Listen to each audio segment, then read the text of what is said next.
মৰমৰ দশমমান শ্ৰেণীৰ ছাত্ৰ ছাত্ৰীসকল আজি তোমালোকৰ এক্সাৰসাইজ 4.4 ৰ লাষ্ট অংকটো মই কৰি দিবলৈ লৈছো লাষ্ট অংকটো তোমালোকৰ কি আছে 5 এটো অলপ ডাঙৰ কৰি লোৱা যাওক কি কৈছে তোমালোকৰ বেছি ডাঙৰ হ'ল এটো 5 নম্বৰ পৰিসীমা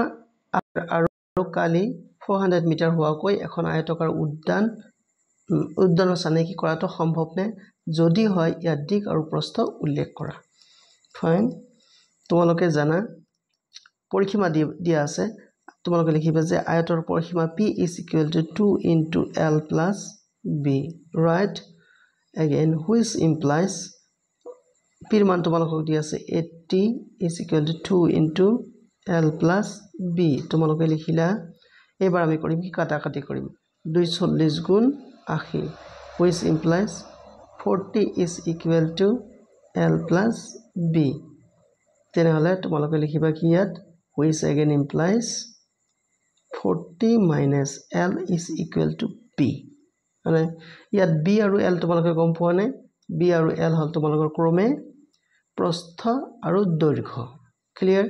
তেনেহলে ইয়াত আমি পালো b ৰ মান চেউডো মান এটুক সেটো ভ্যালু বুলি আমি কম আকৌ তোমালোকৰ আন এটা কন্ডিশন দিছে নহয় আকৌ তোমালোকে লিখিবা আকৌ area a equal to l into b হয়নে এৰিয়াৰ মান তোমালোকৰ 400 দিয়া আছে l ৰ মান l থাকিল b ৰ মান আমি 1 ৰ পৰা লম তেনেহলে কি লিখিম এটো 40 minus l ফাইন এবাৰ আমি কৰিম কি which again implies 400 is equal to l into 40 40l minus l into l square এতিয়া সবকে আমি ইফালে লৈ আহিম which again implies l square minus 40l plus 400 is equal to 0 ইয়া হল তোমালোকৰ দ্বিঘাত সমীকৰণ তেনেহলে ইয়াত আমি স্ট্যান্ডাৰ্ড দ্বিঘাত সমীকৰণৰ হতে যদি তুলনা কৰো তেন্তে ইয়াত আমি পাম a ৰ মান হ'ব a ৰ মান 1 b ৰ মান হ'ব তোমালোকৰ -40 c ৰ মান হ'ব তোমালোকৰ 400 তানে ইয়াত মই দেখাই দিছো এটো হল c ৰ মান এটো হল b ৰ মান আৰু ইয়াত একো নাই মানে 1 আছে ফাইন এইবাৰ এইটো আমাৰ চানেকি কৰা সম্ভৱ হয় নে নহয় তাৰ কাৰণে আমি ডিসক্ৰিমিনেন্টৰ ভ্যালু উলিয়াব লাগিব ডিসক্ৰিমিনেন্ট d is equal to তোমালোকে জানা b square minus 4ac আচ্ছা ইয়াত তোমালোকে b ৰ মান বহাবা -440 whole square minus 4 into a মানে 1 c মানে হল তোমালোকৰ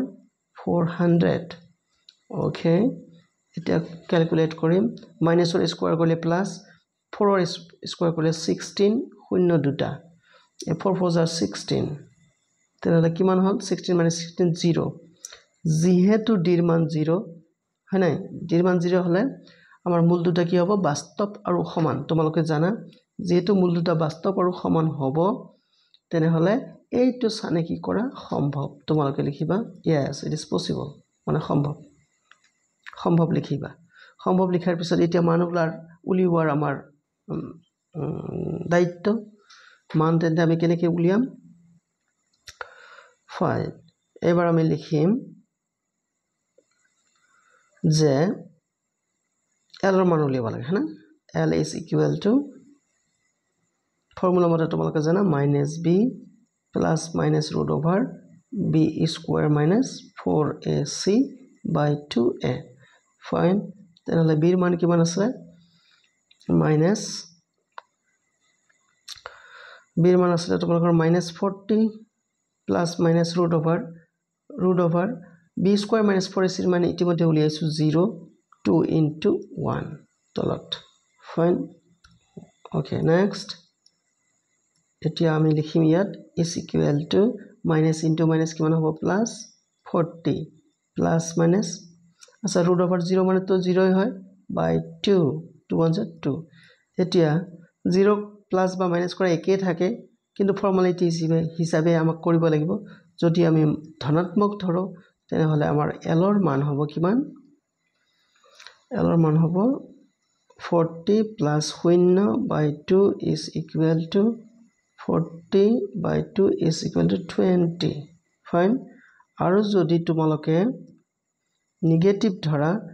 তেতিয়াও তোমালোকৰ L ৰ মান হ'ব 40 minus 0 by 2 is equal to 40 by 2 is equal to 20 তেনেহলে L ৰ মান তোমালোকে পালা আছে L ৰ মান পোৱাৰ পিছত এতিয়া আমি ইকুৱেশ্যন 1 ত L ৰ মান বহাম তাৰ পৰা আমি B ৰ মান পাম ৰাইট ইকুৱেশ্যন 1 ত কি আছিল তোমালোকৰ এনেকা আছিল নহয় যে 40 minus L is equal to B এনেকা আছিল তেনেহলে 40 ৰ পৰা তোমালোকে L ৰ মান কিমান আছিল 20 সাবট্ৰাক্ট কৰা তোমালোকে B পাবা তাৰ মানে তোমালোকৰ 20 এটো ইমপ্লাইজ দিবা 20 is equal to B তেনেহলে আলটিমেটলি আমি কি পালো যে দৈৰ্ঘ্যৰ মান পালো আমি 20 প্ৰস্থৰ মান পালো আমি 20